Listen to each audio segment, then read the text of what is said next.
Hello friends, I am Manoranjan Mishra. Today we are going to discuss on the topic of wave optics, coherent and incoherent addition of wave. आज हम लोग coherent and incoherent addition of wave को देखेंगे।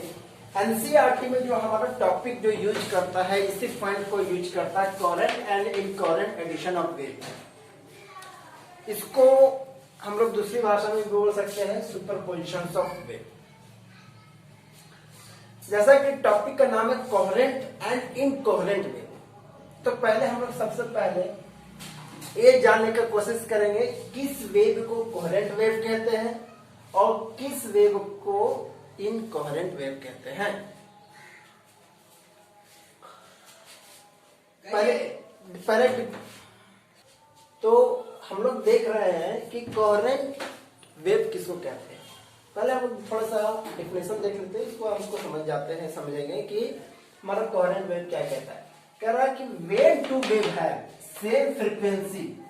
अगर दो हमारा wave है जिसका फ्रीक्वेंसी क्या होना चाहिए, same frequency and same wavelength. Wavelength भी हमारा सेम होना चाहिए। दो वेव हो जिसका फ्रीक्वेंसी या वेवलेंथ सेम हो तो उसको हम लोग क्या कहेंगे, कोहेरेंट वेव। इसको एक अदर कंडीशन में भी कहा जाता है जो हमारा एनसीईआरटी बुक जो फॉलो करता है। कह रहे हैं कि अगर wave two sources of wave, अगर दो सोर्सेस ऑफ वेव है जो कि एक शांत पानी में जनरेट हो रहा है दो नीडल के द्वारा, और दोनों का जो वाइब्रेशन जो है वो सेम टाइम ऑफ इंटरवल पर है, तो वही बोल रहा है कि wave two sources of wave produce two water waves and at a particular time, particular point पर, किसी एक पर्टिकुलर पॉइंट पर the phase difference between the displacement produce by the each wave. जो दो वेव्स के बीच में जो हमारा डिस्प्लेसमेंट के कारण जो हमारा जो फेज डिफरेंस होगा वो कांस्टेंट रहेगा, डज नॉट चेंज नहीं करेगा। जो फेज डिफरेंस अगर हमारा चेंज नहीं करेगा with respect to time, time के रिस्पेक्ट में, तो उस तरह के वेव्स को हम लोग कोहेरेंट वेव कहेंगे। अब इसको हम लोग थोड़ा सा ग्राफ से समझ सकते हैं कि किस वेव को हम लोग कोहेरेंट वेव कह सकते हैं। देखिए जैसे कि एक हमारा ए वेव है, ठीक है,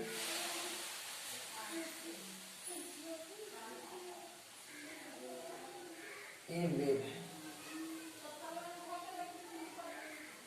थोड़ा चलिए ठीक है, ए वेव है,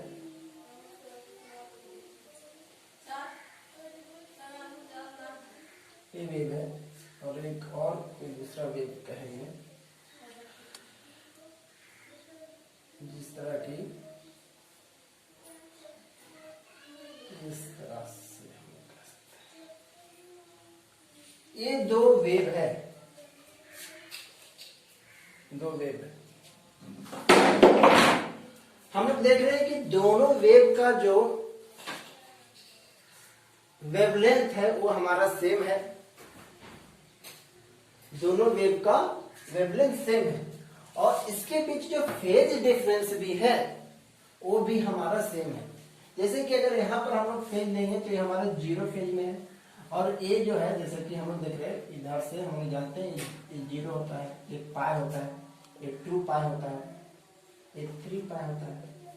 तो ये जो हमारा, इसको जब हम टी टाइम बराबर जीरो में लेंगे तो यहाँ पर हमारा फेज क्या होगा, पाई होगा, है ना। ये हमारा 2 पाई होगा, यहाँ पर 3 पाई होगा। तो इस पॉइंट और इस पॉइंट के बीच में जो हम लोग देख रहे हैं तो हमारा फेज डिफरेंस क्या आ रहा है, पाई। इस पॉइंट के बीच में देख रहे हैं तो हमारा फेज डिफरेंस पाई। इस पॉइंट के बीच में देख रहे हैं फेज डिफरेंस पाई। इस पॉइंट और इस पॉइंट के बीच में देख रहे हैं तो हमारा फेज डिफरेंस पाई आ रहा है। देखिए 4 में 3 जाएगा पाई, 3 में 2 जाएगा पाई। मतलब कि ओवरऑल कोई भी पॉइंट पर या फिर किसी भी पॉइंट, एनी पॉइंट टाइम के साथ, जैसे जैसे हमारा टाइम जा रहा है उसके साथ अगर हमारा फेज डिफरेंस मेरा कांस्टेंट है पाई पाई पाई और हर समय कांस्टेंट रहेगा तो ये इस तरह के वेव्स को हम लोग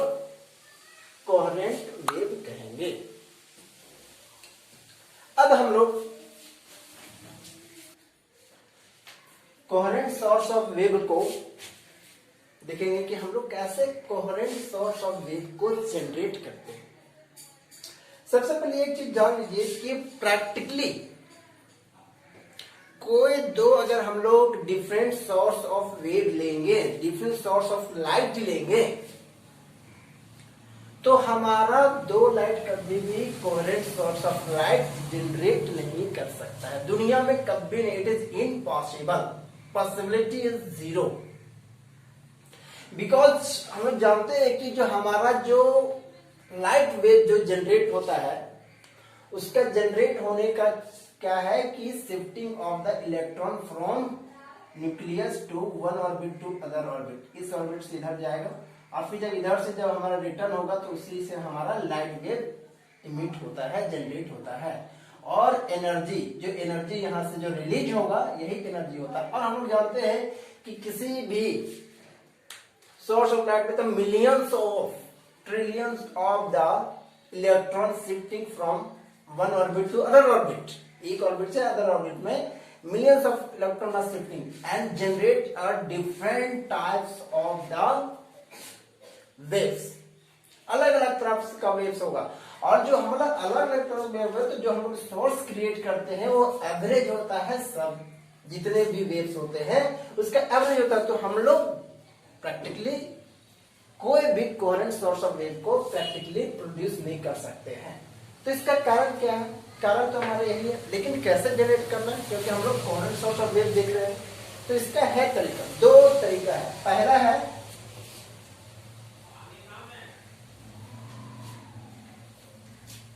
है फर्स्ट वे है स्प्लिट ऑफ लाइट, और सेकेंड है रिफ्लेक्शन।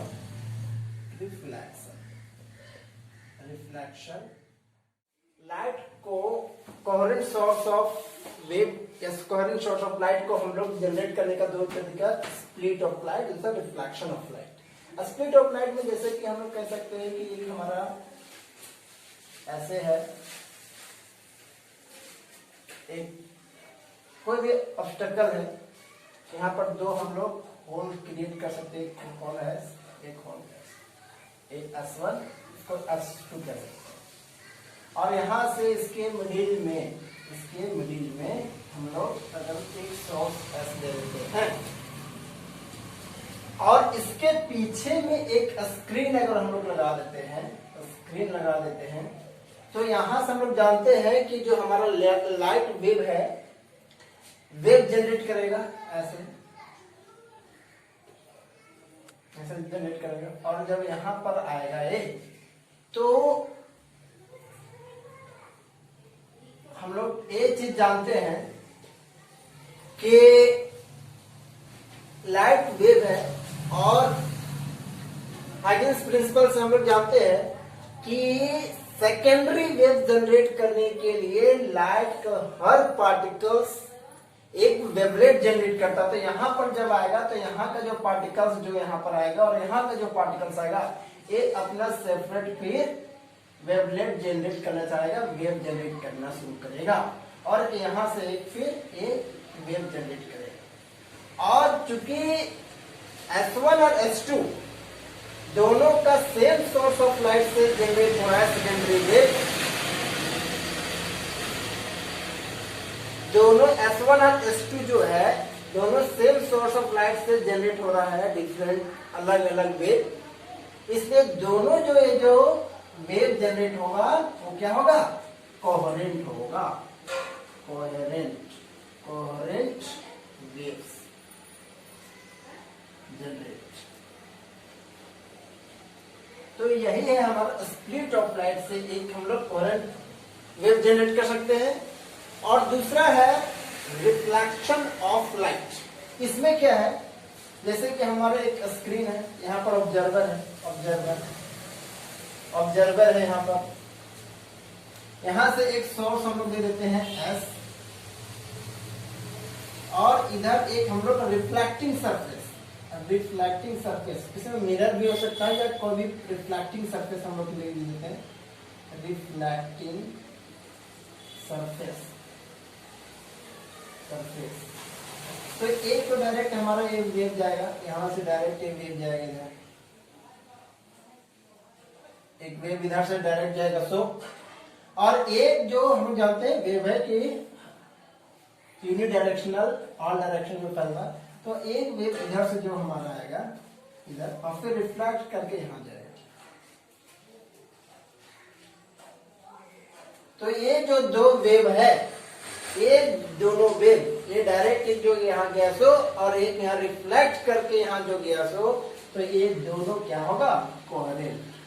कोहेरेंट कोहेरेंट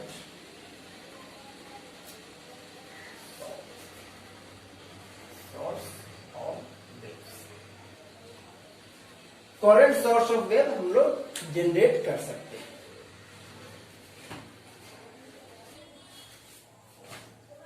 अब हम लोग कोहेरेंट वेव तो हम लोग देख लिए थे कि क्या था, उसमें फेज डिफरेंस सेम होना चाहिए, वेवलेंथ सेम होना चाहिए, फ्रीक्वेंसी सेम होना चाहिए। लेकिन थोड़ा सा हम देख लेते हैं कि इनकोहेरेंट वेव भी किसको कहते हैं।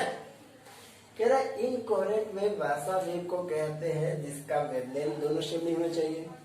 फ्रीक्वेंसी, फ्रीक्वेंसी हम लोग समझते हैं पर यूनिट टाइम में how many number of wave, how many number of cycles of wave generate, frequency से नहीं होगा। और किसी एक पर्टिकुलर टाइम पर अगर हमारा फेज डिफरेंस चेंज करता रहे तो उस तरह के वेव्स को हम लोग इनकोहेरेंट वेव्स कहेंगे। अब बात आती है कि सर कैसे हम लोग जनरेट करेंगे इनकोहेरेंट वेव।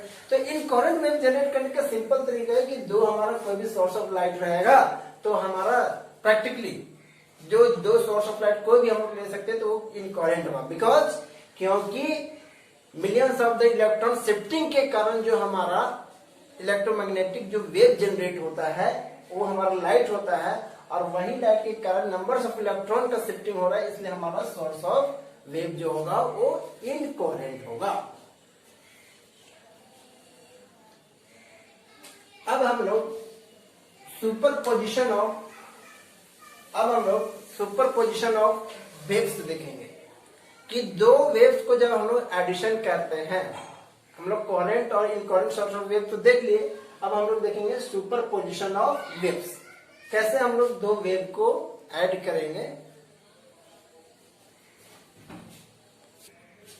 अब हम लोग सुपरपोजिशन ऑफ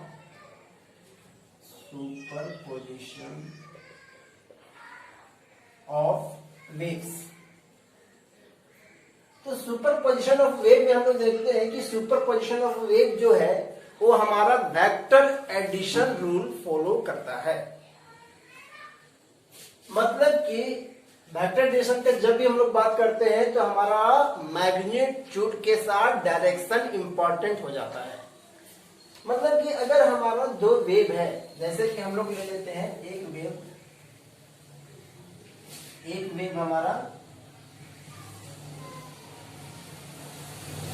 एक वेव ये है और दूसरा वेव हमारा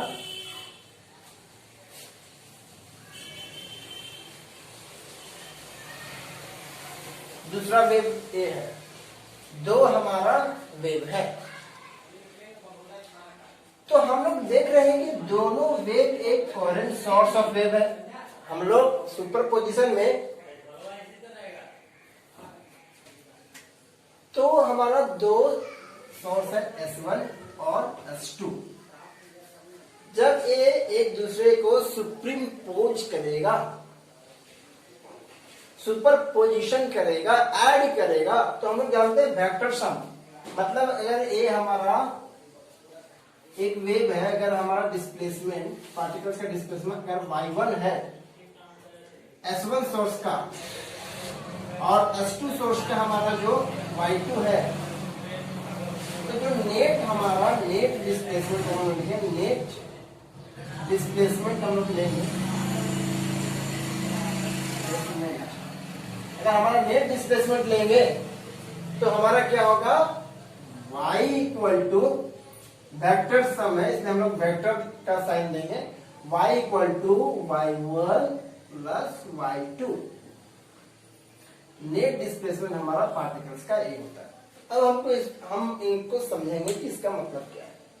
जैसे कि टू वेव्स है, हमारा देख रहे हैं कि अगर इस पर्टिकुलर पॉइंट पर अगर हम लोग यहाँ पर ले लेते हैं, ये दोनों सुपरइम्पोज करेगा। अगर इस पॉइंट पर हमारा डिस्प्लेसमेंट हमारा क्या आ रहा है, जो मैक्सिमम एम्पलीट्यूड डिस्प्लेसमेंट है, जो मैक्सिमम डिस्प्लेसमेंट आएगा, जो एम्पलीट्यूड अगर हमारा ए है ए, और यही वेव के कारण दूसरा वेव के कारण अगर इसमें भी हमारा एम्पलीट्यूड ए के साथ है, तो हम लोग देख रहे हैं कि दोनों वेव का सेम टाइम पर सेम पोजीशन पर इस पॉइंट पर भी पॉजिटिव, इसको अगर हम लोग पॉजिटिव कहेंगे तो और अच्छा समझ में आएगा।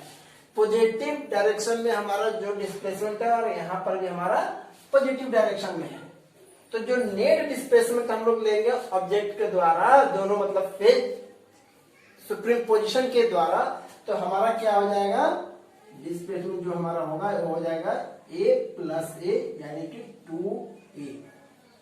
हमारा जो डिस्प्लेसमेंट हो जाएगा 2a हो जाएगा। और हम लोग एक चीज और जानते हैं, जो हमारा इंटेंसिटी जो होती है वो डायरेक्टली प्रोपोर्शनल टू एम्पलीट्यूड का स्क्वायर। अगर दो वेव हमारा सुप्रीम पोज करता है तो हमारा दोनों का मैग्नीट्यूड क्या होगा, ऐड हो जाएगा। दोनों का मैग्नीट्यूड ऐड हो जाएगा, और हमारा जब मैग्नीट्यूड हो जाएगा तो हमारा जो फाइनल जो हमारा अगर इंटेंसिटी हम लोग ले लेते हैं, इसको आइडियस ले लेते हैं, वो directly proportional to 2a square हो जाएगा। और इसको स्क्वायर करेंगे तो यानी कि I dash directly proportional 4 times of a square. इस तरह हमारा इंटेंसिटी वेरी करता है। हम लोग प्रोपोर्शनल लेते हैं क्योंकि इंटेंसिटी और भी बहुत चीज पर वेरी करता है, फ्रीक्वेंसी वगैरह पर। लेकिन यहाँ पर हम लोग देख रहे हैं कि जो हमारे दो वेव जब सुप्रीम पोज करता है तो इसका मैग्नीट्यूड एक दूसरे को क्या कर रहा है, ऐड कर रहा है। दोनों प्लस प्लस लिए हैं क्योंकि यहाँ पर भी पॉजिटिव मूवमेंट, यहाँ पर भी पॉजिटिव डायरेक्शन की तरफ अप तरफ है, तो हमारा दोनों प्लस हुआ, एक दूसरे को ऐड हो गया। और ये जो ऐड होगा तो इसको हम लोग कह सकते हैं कंस्ट्रक्टिव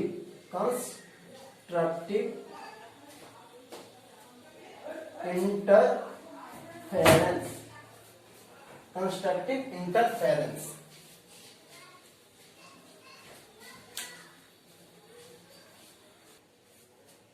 तो ये हमारा कंस्ट्रक्टिव देगा और दोनों का ऐड हो जाएगा, और इसका जो हमारा फाइनल जो हमारा जो वेव होगा, इसका एम्पलीट्यूड का दुगुना होगा। ये है तो हमारा इस तरह होगा।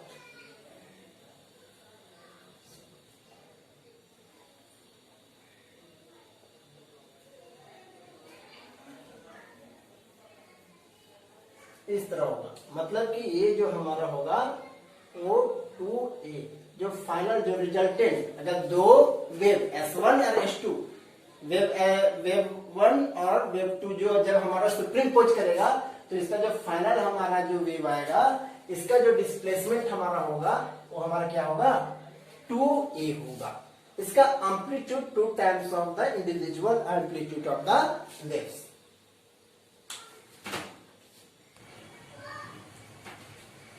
अब हम लोग पहला कंडीशन हम लोग देखें कंस्ट्रक्टिव पर, जब हमारा दोनों ट्रफ टू ट्रफ और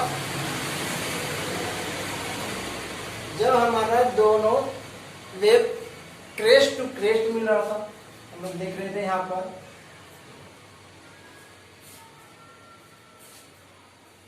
S1 सोर्स है, S2 सोर्स है, ऐसे है। तो इसका क्रेस्ट, इसका क्रेस्ट, इसका क्रेस्ट, यहाँ क्रेस्ट, एक क्रेस्ट है, क्रेस्ट, क्रेस्ट, दोनों वेव्स का क्रेस्ट आपस में मिल रहा था, तो ये हमारा कंस्ट्रक्टिव इंटरफेरेंस दे रहा था। लेकिन अगर इस तरह हो कि जैसे सुप्रीम पोजीशन हमारा इस तरह हो, ये कंस्ट्रक्टिव हो गया,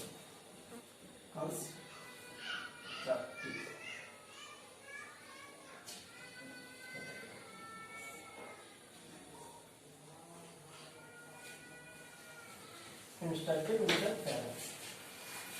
लेकिन अगर ऐसा हमारा वेव हो,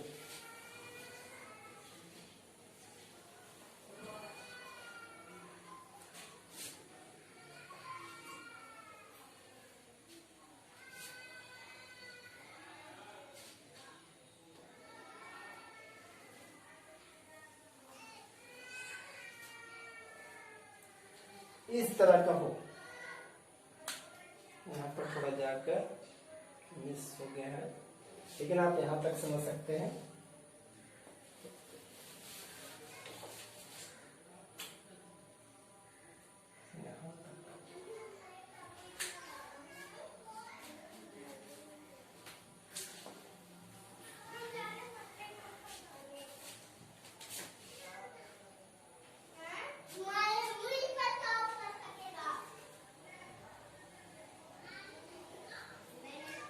अगर इस तरह हो तो हम लोग देख रहे हैं यहाँ का क्रेस्ट S1 सोर्स S1 और S2 है, तो सोर्स S1 का जो हमारा क्रेस्ट है वो किसके साथ मैच कर रहा है? सोर्स S2 का ट्रफ के साथ, ट्रफ के साथ। मतलब ये हमारा पॉजिटिव हमारा अगर दे रहा है, ये पॉजिटिव डिस्प्लेसमेंट हम लोग सोर्स S1 दे रहा है, तो ये हमारा क्या दे रहा है? माइनस ए, मतलब ये पॉजिटिव है तो ये नेगेटिव हमारा दे रहा है। तो इस कंडीशन में जो हमारा डिस्प्लेसमेंट जो होगा, हमारा फाइनल डिस्प्लेसमेंट अगर हम लोग लेते हैं तो जो हमारा हो जाएगा फाइनल डिस्प्लेसमेंट वो क्या हो जाएगा हमारा? प्लस ए, और एक आ जाएगा plus of minus A minus A, zero, यानी कि जीरो। यानी कि ए जो पॉइंट होगा जाएगा एक दूसरे को कैंसल आउट हो जाएगा, और उस पॉइंट पर, ये सारे पॉइंट पर हमारा क्या हो जाएगा? देखिए, इसका नेगेटिव, इसका पॉजिटिव, इसका पॉजिटिव, इसका नेगेटिव, यहाँ पर ये नेगेटिव माइनस है, इसका प्लस है, एक दूसरे को कैंसल आउट हो जाएगा। और जो हमारा इसमें जो फाइनल, और इसमें जो हमारा फाइनल जो रिजल्टेंट हमारा डिस्प्लेसमेंट होगा वो हमारा जीरो होगा, जीरो, y बराबर जीरो, y बराबर जीरो। क्यों? क्योंकि हर पॉइंट एक दूसरे को कैंसल आउट कर देगा, और जो नेट डिस्प्लेसमेंट है इंडिविजुअल पार्टिकल्स का वो हमारा जीरो होगा। क्योंकि वेक्टर सम यही कह रहा है कि जैसे दो वेव हमारा मिलता है, एक वेव क्या कर रहा है, यहाँ पर समझिए कि इस वेव के कारण हमारे जो पार्टिकल्स का है वो पॉजिटिव प्लस ए डिस्प्लेसमेंट अप करेगा, लेकिन जो सेकेंड वेव जो ए हमारा है उसके कारण डिस्प्लेसमेंट हमारा पुल कर रहा है। ये हमारा इधर अप पुल कर रहा है, एक डाउन पुल कर रहा है, एक दूसरे को कैंसल आउट करके, और हमारा फाइनल डिस्प्लेसमेंट जीरो होगा। तो इस तरह का हम लोग जो सुपर पोजिशन है इसको हम लोग कहते हैं डिस्ट्रक्टिव इंटरफेरेंस। डिस्ट्रक्टिव इंटरफेरेंस, तो ये हमारा था पहला कंस्ट्रक्टिव इंटरफेरेंस, और हमारा दूसरा था डिस्ट्रक्टिव इंटरफेरेंस। फर्स्ट केस में हम लोग क्या देख रहे हैं, हमारा मैग्नीट्यूड 2 टाइम्स हो जा रहा है, लेकिन इस केस में हमारा मैग्नीट्यूड 0 हो जा रहा है। इसमें इंटेंसिटी हमारा 4 टाइम्स हो जाएगा। इसमें जो इंटेंसिटी हम लोग जानते हैं I बराबर होता है ए स्क्वायर, इसमें 2 टाइम्स हो गया तो I डैश जो हो जाएगा डायरेक्टली प्रोपोर्शनल होगा 2a का होल स्क्वायर, यानी कि I dash is directly proportional 4a square.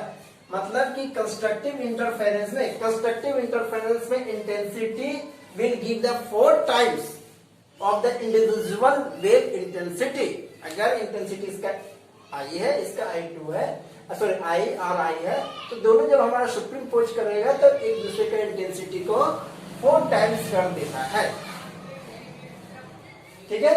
और इसमें जो हमारा इंटेंसिटी हमारा क्या हो जाएगा, जब डिस्प्लेसमेंट 0 हो जाएगा तो हमारा I बराबर I directly equal to I square, और यहाँ पर I बराबर क्या हो जाएगा 0। यहाँ हमारा इंटेंसिटी क्या दे देगा, 0 दे देगा। किस केस में, डिस्ट्रक्टिव इंटरफेरेंस में, जहां पर एक पार्टिकल अप एक पार्टिकल डाउन, और दूसरे एक अप एक डाउन, एक दूसरे को कैंसल आउट करेगा डिस्प्लेसमेंट, और हमारा फाइनल कैंसल आउट, और हमारा फाइनल डिस्प्लेसमेंट 0 होगा। ये डिस्ट्रक्टिव देगा। और अगर हम लोग लाइट की वेव में हम लोग देखेंगे डिस्ट्रक्टिव वेव में, तो यहां पर हमारा डार्क देगा, डार्क फील्ड देगा, और यहां पर हमारा ब्राइट देगा।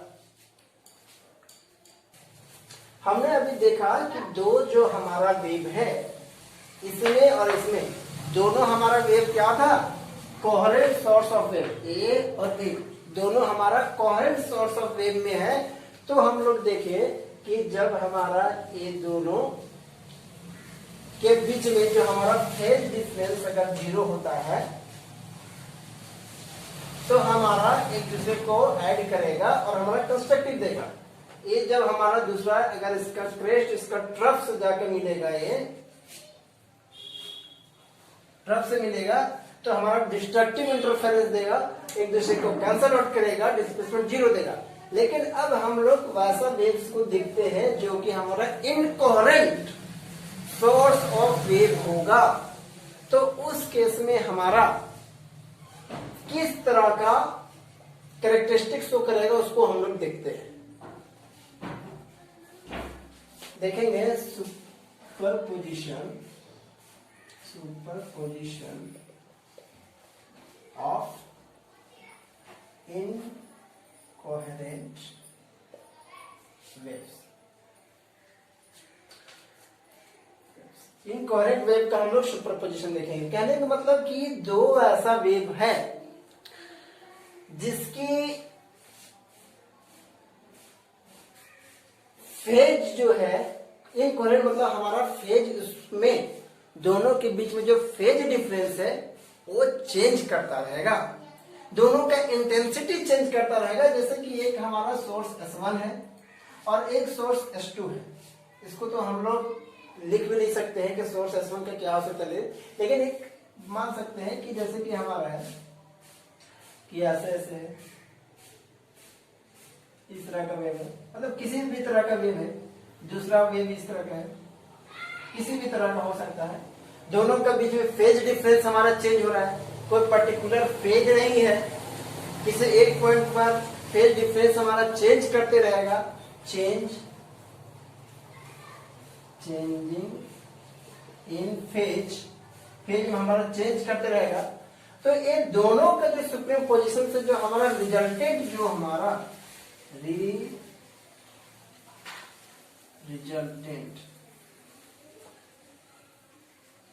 रिजल्टेंट वेव जो हमारा क्रिएट होगा, जनरेट होगा, उसका कैरेक्टर ये होगा कि कहीं इस तरह होगा, इस टाइप से, किसी भी तरह से हो सकता है हमारा इरेगुलर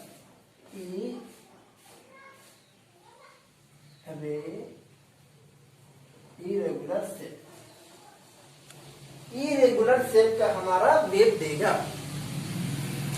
अगर इंटेंसिटी इसका हमारा I1 है, इसका इंटेंसिटी हमारा I2 है, तो हमारा देखिए कहीं यहाँ पर मैक्सिमम, फिर यहाँ मिनिमम, फिर मतलब इरेगुलर शेप, कोई पर्टिकुलर शेप नहीं है।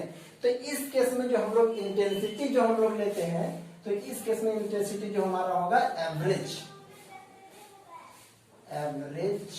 Of to intensity,